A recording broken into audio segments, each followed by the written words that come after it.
मुंह डटालन कहाँ देखो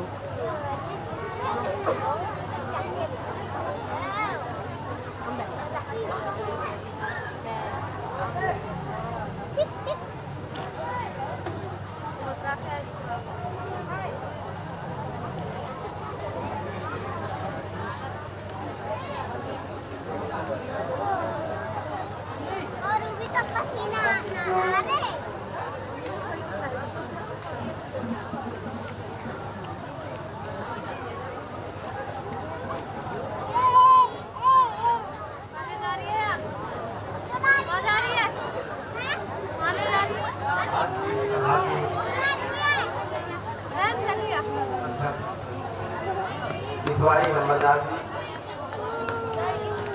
मैं डॉक्टर भीमराव अम्बेडकर सामाजिक सुधार समिति हसनगांव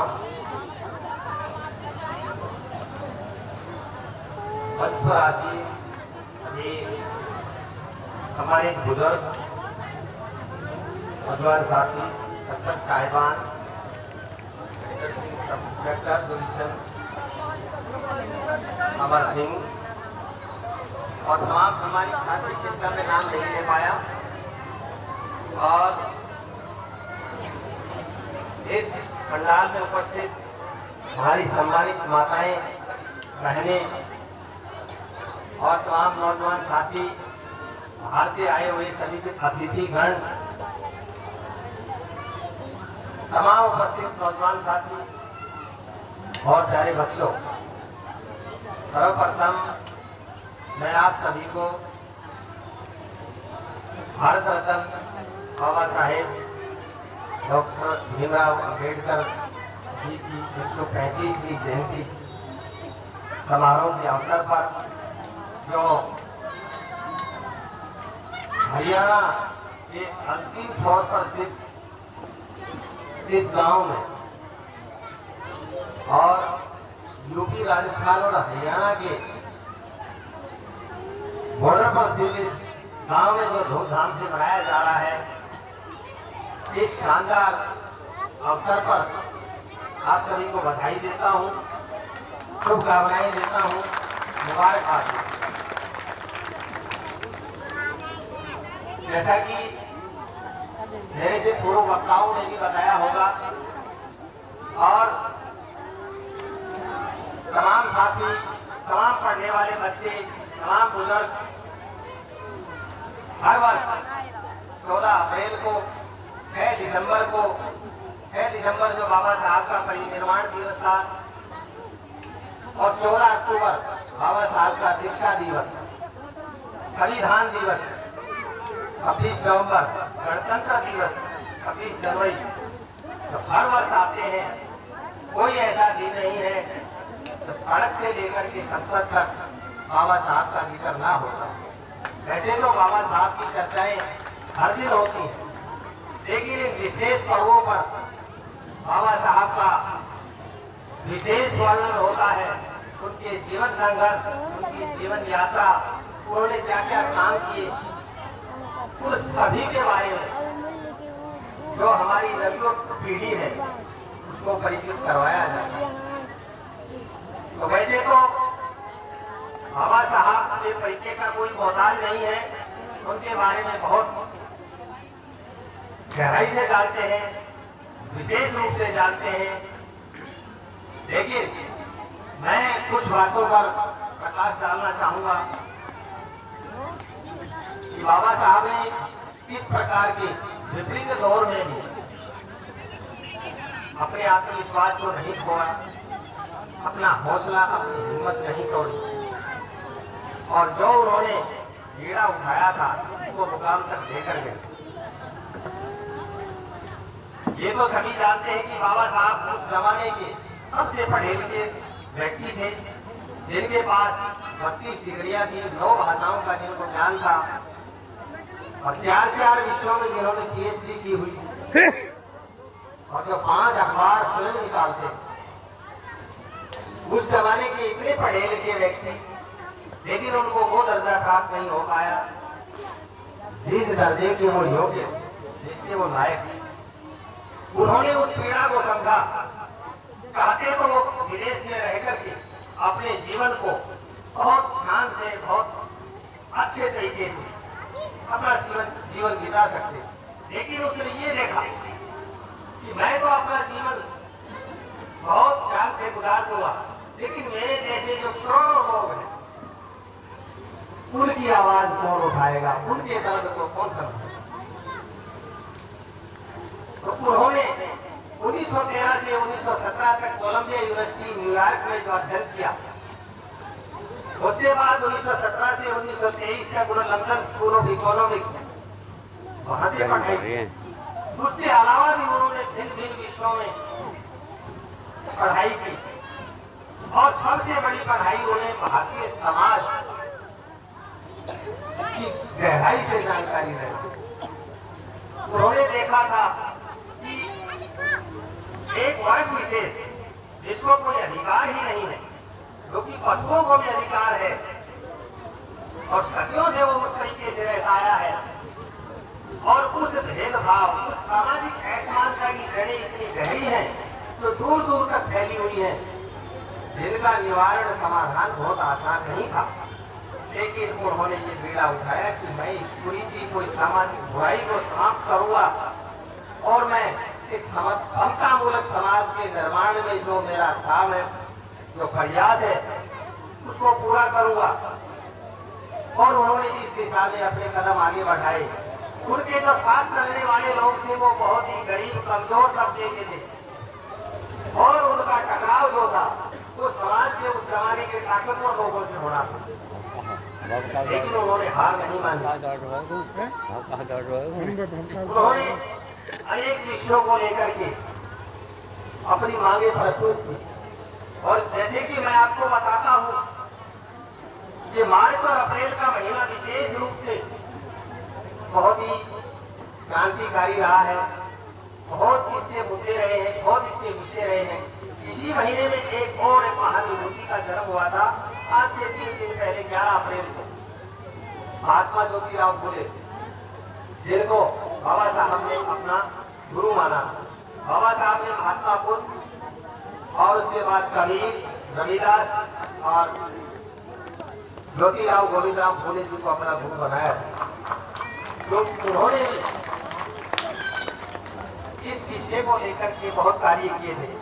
उन्होंने उनकी रचनाओं को पढ़ा, वो अपने स्तर पर उस समय में उन्होंने भी काम किया था, लेकिन वो सफलता प्राप्त नहीं कर पाए थे। उसके बाद बाबा साहब ने इस बेड़े को उठाया और वो इसको लेकर चले और कारवां बढ़ता गया। और उस समय की ब्रिटिश सरकार की हुकूमत को उखाड़ फेंकने के लिए एक आंदोलन चल रहा था, जो कि सत्ता परिवर्तन के लिए था। उस समय में 2 आंदोलन चल रहे थे, एक तो सामाजिक परिवर्तन के लिए था और एक सत्ता परिवर्तन के लिए था। सत्ता परिवर्तन तो अक्सर होती आई है, जैसे कि कभी इतिहास में पढ़ा होगा, एक समय गिलवरी तुर्कों का शासन था, उसको खिलजियों ने बदल दिया, खिलजियों को तुगलकों ने बदला, तुगलक के बाद खैयर आए, फिर लोधी आए, फिर मुगल आए और उसके बाद ब्रिटिश आए और ब्रिटिश के बाद कांग्रेस पार्टी की सरकार स्थापित हो। अब कांग्रेस पार्टी की सरकार भारतीय जनता पार्टी ने बदल दिया। इस प्रकार से सत्ताएं परिवर्तित होती रहती थी और आगे भी होती रहेगी, ये कारवां चलता रहता है। लेकिन जो समाज में जो बुराई थी, जो सदियों से व्याप्त थी, जो अपनी जड़ें दबा चुकी थी, उसको बदलना कोई आसान काम नहीं था। उसके लिए बाबा साहब ने जो प्रयास किए, जो हिम्मत जुटाई, जो हौसला दिखाया, उसको भुलाया नहीं जा सकता। उसके बाद बाबा साहब को संविधान निर्माण का जिम्मा दिया गया। उसमें भी काफी अड़चने आई। मेरे से पहले के वक्ता या दूसरे अवसरों पर आप सभी परिचित हैं, मैं ज्यादा गहराई में नहीं जाऊंगा, लेकिन उन्होंने उस भारतीय संविधान का निर्माण किया और उसमें वो प्रावधान किए। सबसे पहला प्रावधान तो अब एक बात और नहीं, एक वर्ग देश का बनाकर रख दिया गया है बाबा साहेब को, जो कि मैं मानता हूँ कि उनके साथ अन्याय है। बाबा साहब ने सबसे पहला जो काम किया महिलाओं के, महिलाएं किसी भी वर्ग की, जाति की, संप्रदाय की, धर्म की हो, महिलाओं को जो अधिकार मिले थे वो कभी नहीं मिले। उनको त्याग दिलाई तक चूल्हे चौके तक नहीं रखा गया। जो पढ़ने लिखने का अधिकार आज आप देख रहे हो, देश के क्षेत्र में, पुलिस में, फौज में, IAS, बड़ी बड़ी डॉक्टर बहने, बड़ी बड़ी पत्रकार बहने, बड़ी बड़ी हवाई जहाज पायलट, मैं मानता हूँ आप सभी जानते हैं इस बात पर। कोई ऐसा क्षेत्र नहीं है जिससे महिलाएं हमारी बेटियां जब नजर आता है परीक्षाओं का तो लड़कियां सबसे आगे होती हैं। तो ये सब बाबा साहब की देन है। महिलाओं ने उन्होंने जो किया उसको बढ़ाया नहीं जा सकता। दूसरा उन्होंने किया मजदूर वर्ग, उस समय के जो कारखाने फैक्ट्रियां होती थी उनमें मजदूरों का शोषण किया जाता था। मजदूर की जाति विशेषता नहीं था, सभी जातियों के होते थे। उससे 12-12 घंटे 15-15 घंटे काम किया जाता था। बाबा साहब ने 8 घंटे निश्चित किए कि 8 घंटे से ज्यादा जो काम किया जाएगा तो उसको और टाइम दिया जाए, वरना ये शोषण माना जाए। उसके बाद सिंचाई के साधन उस जमाने में बहुत कम थे, खेती बाड़ी व्यस्त पड़ी रहती, फसल होती नहीं थी। बाबा साहब ने विचार किया बांधों का निर्माण और बाढ़ का नियंत्रण कैसे किया जाए और पानी का फायदा लेकर सिंचाई के साधन कैसे तैयार किए जाए। तो उसके लिए उन्होंने एक ये प्रस्ताव दिया, भाखड़ा बांध। आपने देखा दूसरे बांध भारत की ये खरीदनी के दिमाग की ऊपर। और एक सबसे बड़ा बाबा साहब बहुत बड़े इकोनॉमिस्ट थे, उन्होंने भारतीय रिजर्व बैंक की संकल्पना है जो उन्होंने अनेक ऐसे काम है जो सबके लिए थे। उसके बाद विश्वास धर्म उपासना की स्वतंत्रता, कोई भी आदमी किसी भी धर्म को माने, कैसे पूजा करे, कैसे अर्चना करे, किसी तरह के प्रकार से भक्ति करे, उसको पूर्ण स्वतंत्रता, ये सभी लोगों की। और सबसे बड़ी बात जो उस समय के दलित, शोषित, पीड़ित, वंचित व्यक्ति जिनको कोई अधिकार नहीं था उनको उन्होंने अधिकार दिला। संविधान में उनके प्रावधान था। अब एक बात का जिक्र करना चाहूंगा, अप्रैल से पहले मार्च का महीना आता है, 20 मार्च 1927 मुंबई के अंदर एक चावदार नाम का एक तालाब होता था, जिसके लिए 1923 में नगर पालिका ने प्रस्ताव पास किया था कि उसके अंदर सभी व्यक्ति पानी ले सकते हैं। देखिए 1927 तक एक विशेष समुदाय को वहां पर जाने की इजाजत नहीं थी, जबकि उस पानी के अंदर कुत्ते भी बड़े रहते थे, सुअर पानी पीते रहते, उनको कोई रोक नहीं। बाबा साहब ने 20 मार्च 1927 को पहाड़ आंदोलन, एक प्रसिद्ध आंदोलन हुआ है जो कि इतिहास में जिसका जिक्र आता है, वो आंदोलन चलाया, जिसके बाद बड़े टकराव हुए। और इन्हीं महीनों में एक महात्मा गांधी जी ने दांडी मार्च भी किया था, वो भी आपको याद होगा, वो नमक आंदोलन, नमक सत्याग्रह। आप देखिए पानी की आवश्यकता अधिक थी या नमक। उस तरह के नेताओं ने सामाजिक भेदभाव को समझा था, लेकिन उस स्तर तक नहीं समझ पाए थे जितना कि बाबा साहब ने समझा, क्योंकि वो वर्ष के आते ही उन्होंने भेदभाव को झेला, पीड़ा को झेला। उसके बाद वो मंत्रिमंडल में शामिल रहे, अनेक प्रकार के कार्य करे। हिंदू बोर्ड में जो पढ़े लिखे व्यक्ति हैं, इसके लिए उनका तत्कालीन प्रधानमंत्री पंडित जवाहरलाल नेहरू से कटाव भी हुआ और उन्होंने रिजाइन देना पड़ा, क्योंकि उस तरह की सरकार इस विषय पर चर्चा नहीं करना चाहती। भूमि महिलाओं के लिए अधिकार के नियम, तलाक का नियम, विवाह का नियम और गोद लेने का अधिकार, इससे संबंधित उसके अंदर बातें उस तत्कालीन प्रधानमंत्री समझते थे कि इससे कोई नुकसान हो सकता है, क्योंकि 1991 में चुनाव होने चुनाव का नुकसान को देखते हुए उन्होंने उस विषय को टालना चाहा। लेकिन बाबा साहब ने भाई मैं जो अधिकार दिलाना चाहता हूँ वो मेरी बातें नहीं मानी चाहिए, तो मेरा मंत्रिमंडल में रहना व्यर्थ है। उन्होंने तुरंत रिजाइन कर दिया। इस प्रकार से अनेक विषय हैं बाबा साहब के बारे में जिनका अलग अलग वक्ता अपने अपने भाषण के दौरान बताएंगे। बाबा साहब का जीवन एक अथाह सागर है जिसको हर बच्चे को, हर नागरिक को पढ़ना चाहिए। उन्होंने किस प्रकार से विपरीत परिस्थितियों के होते हुए और क्या क्या काम करके दिखाए, उन्होंने अपना जीवन दूसरों के लिए लगा दिया। और मैं सबसे बड़ी बात ये कहना चाहता हूँ कि हमें उनके जीवन से प्रेरणा लेनी चाहिए। वो चले गए करके उन्होंने जब पढ़ा, अब हमें उनसे क्या सीख लेनी चाहिए? तो सबसे पहली बात जो बाबा साहब से हमें सीखना चाहिए वो है शिक्षा। बाबा साहब ने शिक्षा के बलबूते पर हर बात को समाज के सामने रखा और वो उस जमाने के जो लोग थे उनको समझाने में कामयाब रहे। जो प्रबुद्ध व्यक्ति थे, नेतागण थे, जो समाज का नेतृत्व संभाले हुए थे, उनको वो अपने विचार देने में, उनको अपनी बातें बताने में कामयाब रहे। वो शिक्षा के बलबूते क्योंकि उन्होंने पढ़ा था, बड़ी गहराई से समाज का अन्वेषण किया था, अवलोकन किया था। आज ये गहरी सोच विद्या से पैदा होती है। उन्होंने कहा कि शिक्षित बनो, संचित रहो, संघर्ष करो। संघर्ष करना है गरीब और कमजोर से, जो कि उन्होंने करके दिखाया। दूसरा है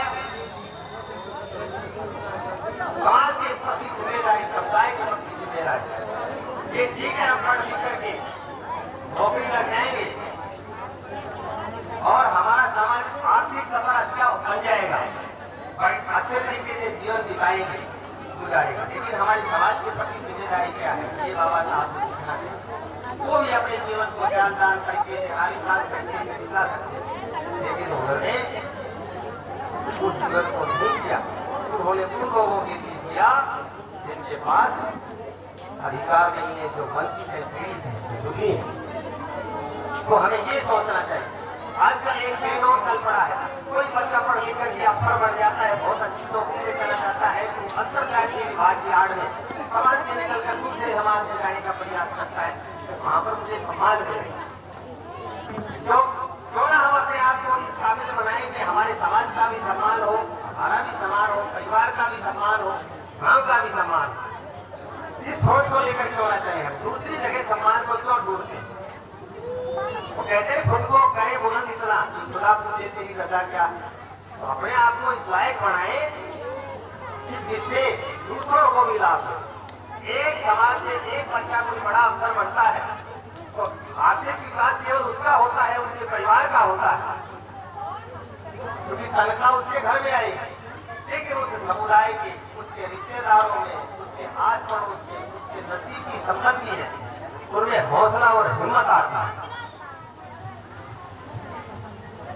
ये सबसे बड़ी बात है उनकी। उनको उस एक कामयाब व्यक्ति से हिम्मत, हौसला मिलता है, ताकत मिलती है, चाहे वो उसको पैसा नहीं दे सकते। तो इसीलिए समाज के प्रति जिम्मेदारी को भी समझना चाहिए। ये हमें बाबा साहब के जीवन से सीखना चाहिए। तीसरी बात है आत्मविश्वास। आत्मविश्वास बहुत जरूरी। जिस काम को लेकर चले हो उससे आपको पूरा भरोसा होना चाहिए कि मैं जो काम कर रहा हूँ वो सही कर रहा हूँ और मैं दूसरों के भले के लिए कर रहा हूँ। कोई भी काम करे उसमें समाज के गरीब से गरीब व्यक्ति को देख कर करें कि भाई ये उसके लिए ठीक है या नहीं। अपना भला सोचने वाले बहुत मिल जाएंगे, लेकिन जो दूसरे का भला सोचता है, ये बाबा साहब के जीवन से हमें प्रेरणा है। और एक बात हो, किसी भी काम को करने के लिए विजन का होना बहुत जरूरी है, एक एजेंडा होना चाहिए। भाई हमें करना क्या? बाबा साहब ने विजन को लेकर करे जो भाई मुझे इन लोगों को मुक्त कराना है। महिलाएं हैं जिनको अधिकार नहीं मिले उसको अधिकार दिलाना है, मजदूरों को अधिकार नहीं है अधिकार दिलाना है, और जो किसान वर्ग है जो खेती बाड़ी नहीं कर पाता पानी की कमी की वजह से उसके पास पानी कैसे पहुंचाया जाए, एक आर्थिक व्यवस्था को सुदृढ़ किया कैसे जाए, बैंकों का कैसे जो है यहाँ पर संरचनात्मक ढांचा तैयार किया जाए। तो इस तरह की बातें बाबा साहब के जीवन से आप बहुत ज्यादा प्रेरणा ले सकते हैं। तो उनका एक विजन है। मैं इस अवसर पर